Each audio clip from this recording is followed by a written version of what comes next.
About 10 years ago, we purchased Karma Machining and Manufacturing. It was established in 1998.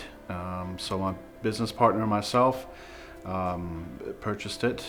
10 years down the road, we're now starting another company, Karma Medical Products. So that came out of a need from industry. We've been working with the Glen Rose Hospital for the last 4 years, developed a prototype for them, 3D printed it, manufactured it in-house, and gave it to them. Thought the project was done, and it turns out no, they needed more of them. We've always sort of been the middleman. We don't know what the band-aid is, but we know how to make it. We do that quite well, and then we don't know where to sell it.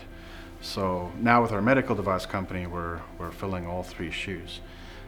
So that's really something that's completely new to us.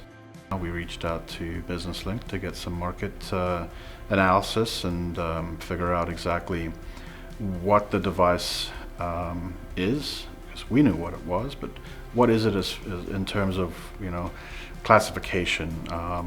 What is the market for it? How many could we sell? How much can the market bear? How many of these things do we make? So that was the initial sort of research stages and how we got introduced to Business Link. So as far as a medical device company, we want to base our business on helping people rehabilitate and to be able to get to work or get back to work sooner.